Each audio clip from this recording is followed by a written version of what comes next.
সবাইকে আপনারা দেখছেন স্মার্ট নলেজ ইউটিউব চ্যানেল। তো বন্ধুরা, কলকাতা পুলিশ কনস্টেবলের রেজাল্ট একটা গুরুত্বপূর্ণ আপডেট উঠে আসছে এবং মাঠের বিষয়ে কিন্তু একটা গুরুত্বপূর্ণ আপডেট উঠে আসছে। জেল পুলিশ ওয়ার্ডার আপনারা আশা করি আপনারা জানেন, অ্যাপ্লিকেশন করেছিলেন কিন্তু এখনও পর্যন্ত পরীক্ষা নিতে পারেনি ডব্লিউপিআরবি।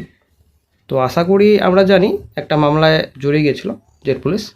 তো এখন গুরুত্বপূর্ণ আপডেট উঠে আসছে, মামলা কিন্তু মিটে গেছে, পরীক্ষারও কিন্তু একটা গুরুত্বপূর্ণ আপডেট উঠে আসছে। তো ভিডিওটি সম্পূর্ণ দেখুন, আশা করি সম্পূর্ণ তথ্য আপনারা এই ভিডিওতে পাবেন। KP constable result new notification, WP constable একটা গুরুত্বপূর্ণ আপডেট রয়েছে। কেপিএসআই রেজাল্ট নতুন নিয়োগের বিজ্ঞপ্তিও আসছে, একটা গুরুত্বপূর্ণ আপডেট রয়েছে। অবশ্যই ভিডিওটি সম্পূর্ণ দেখুন, শেষ পরে দেখুন। চ্যানেল নতুন দর্শক অবশ্যই চ্যানেলটিকে সাবস্ক্রাইব করে দেবেন।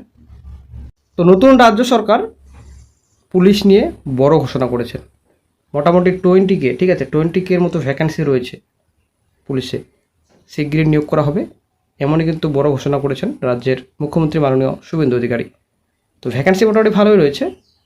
সেপ্টেম্বর অ্যাকচুয়ালি পুজোর আগেই হয়তো এই যে ডব্লিউপি কনস্টেবল নিয়োগ রয়েছে, আশা করি আপনারা জানেন মামলা জড়িয়ে গেছে, মামলা মিটে যাওয়ার পর নিয়োগ হবে ডব্লিউপি কনস্টেবল।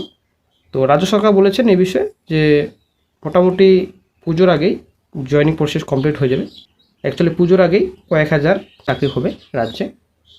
নিউ নোটিফিকেশনের ব্যাপারে কিন্তু অনেক কিছু কথা বলেছেন, ভ্যাকেন্সি অনেক রয়েছে। তো নিউ নোটিফিকেশন প্রকাশিত হবে, একটা গুরুত্বপূর্ণ আপডেট উঠে আসছে ডব্লিউপি কনস্টেবল, কেপি কনস্টেবল। মোটামুটি আমরা ধরে রাখুন প্রথমত হয়তো ডব্লিউপি কনস্টেবল আপডেট পাওয়া যেতে পারে পুজোর আগে, একটা নোটিফিকেশন হয়তো আসছে, ঠিক আছে, সে এসআই হোক কিংবা কনস্টেবল হোক, আসছে একটা গুরুত্বপূর্ণ আপডেট। ওবিসি একটা গুরুত্বপূর্ণ পয়েন্টে রয়েছে, ওবিসি ম্যাটার অনেকটাই গুরুত্বপূর্ণ আশা করে আমরা জানি। তো ওবিসি হাইকোর্ট থেকে ডিসমিস করে দিয়েছে, ঠিক আছে, এবং সুপ্রিম কোর্টে বর্তমানে পেন্ডিং রয়েছে। পেন্ডিং বলতে কোনো কিছুই নেই, রাজ্য সরকার কিন্তু কেসটি উইথড্র করে নিয়েছে।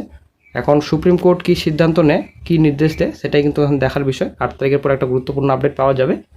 তো আগামী 15 তারিখের পর, অ্যাকচুয়ালি এই মাসের 15 তারিখের পর একটা গুরুত্বপূর্ণ আপডেট পাওয়া যাবে, এটা আমরা আশা করছি। সম্পূর্ণ রিক্রুটমেন্ট নোটিফিকেশন, ঠিক আছে, রাজ্যের যে সব রিক্রুটমেন্ট বডি রয়েছে, ডব্লিউপি, পঞ্চায়েত, এদিকে কেএমসি রয়েছে, এসএসসি রয়েছে, পিএসসি রয়েছে, সব রিক্রুটমেন্ট বডি আশা করি রিক্রুটমেন্ট নোটিফিকেশন দ্রুত প্রকাশিত করবে, প্লাস পেন্ডিং যে রিক্রুটমেন্টস রয়েছে সব দ্রুত কমপ্লিট করবে। তো আগামী 15 তারিখের পর একটা অবশ্যই ভালো খবর পাওয়া যাবে, চাকরি প্রার্থীদের জন্য সুখবর আসছে। কলকাতা পুলিশ কনস্টেবল একটা গুরুত্বপূর্ণ আপডেট রয়েছে, পুজোর আগে রেজাল্ট প্রকাশিত, ওরা ধরে রাখুন সেপ্টেম্বরের মধ্যে, ঠিক আছে, সেপ্টেম্বরের মধ্যে রেজাল্ট। এবং জেল পুলিশ যে ওয়ার্ডার রয়েছে পরীক্ষা সম্ভবত সেপ্টেম্বর মাসেই হচ্ছে, ঠিক আছে, সেপ্টেম্বর মাসে কিন্তু গুরুত্বপূর্ণ আপডেট পাওয়া যাবে। সেপ্টেম্বর মাসে হয়তো কেপি রেজাল্ট প্রকাশিত হতে পারে, KP constable result, KP SI result প্রকাশিত হতে পারে, এবং জেল পুলিশ হয়তো পরীক্ষা সেপ্টেম্বর মাস নাগাদ হতে পারে, ঠিক আছে, একটা গুরুত্বপূর্ণ আপডেট। সেপ্টেম্বরে কিন্তু বড় ধামাকা হতে পারে এই পুলিশ রিক্রুটমেন্ট বোর্ডে। এখন তার আগে যদি প্রকাশিত হয় তো অবশ্যই চ্যানেল আপডেট দিয়ে দেওয়া হবে। এদিকে মাঠ যদি বর্ষার সময় হয়, কতটা নিশ্চিত যে হবে সেটা কিন্তু এখনও ক্লিয়ার নেই, তবে দেখা যাক কী আপডেট পাওয়া যায়। তো যদি সেপ্টেম্বরের মধ্যে রেজাল্ট প্রকাশিত হয়ে যায় তো হয়তো মোটামুটি কয়েকদিন পরেই মাঠের নোটিফিকেশন প্রকাশিত হয়ে যাবে। তবে রেজাল্ট প্রকাশিত হওয়ার আগে কেপি কনস্টেবলের রিভাইজড অ্যান্সার কি প্রকাশিত হবে, ঠিক আছে, তারপরে কিন্তু রেজাল্ট প্রকাশিত হবে।